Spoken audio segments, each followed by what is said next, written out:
澳娛綜合聯同澳門供應商聯合會今日喺澳門上葡京綜合度假村合辦澳娛綜合中小企學院食品安全工作坊與商業配對專場活動，一共吸引55間本地中小企業超過80人參與。我哋咧亦都有機會咧，可以同呢度嘅採購部門啦，同埋用家部門咧直接對話。咁我哋可以知道佢哋嘅需求啦，咁令到我哋有對呢個產品發展咧有一個比較好嘅方向。咁亦令到我哋咧可以提升我哋嘅服務質素。如果冇門路或者唔知道揾邊個係基本上係溝通唔到嘅，咁係咁。如果有多啲呢啲嘅活動，好似同供應商我哋呢邊嘅聯會去合作咁樣，有呢啲嘅活動，我諗就更直接咁更direct去聯絡得到。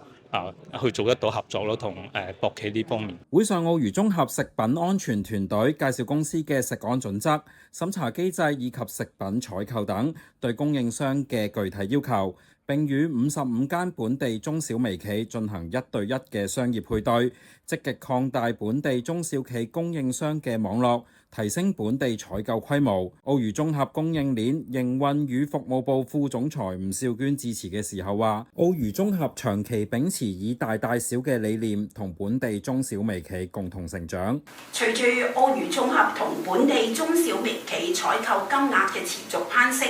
呢個正正就係我哋同中小微企攜手同行、互信合作嘅最好證明。今次嘅食品安全工作坊同商業配對專場，既係澳娛綜合中小企學院又一項實際嘅成果，亦係一個有效嘅交流同合作嘅平台。我哋好期望可以認識更多未合作過嘅中小微企，一齊發掘新機遇，共創更廣闊嘅發展空間。澳門供應商聯合會會長葉兆文指出，透過專業講座，期望協助本地中小企喺營運中更好咁對接大型綜合旅遊企業嘅標準，從而提升本地中小企嘅競爭力。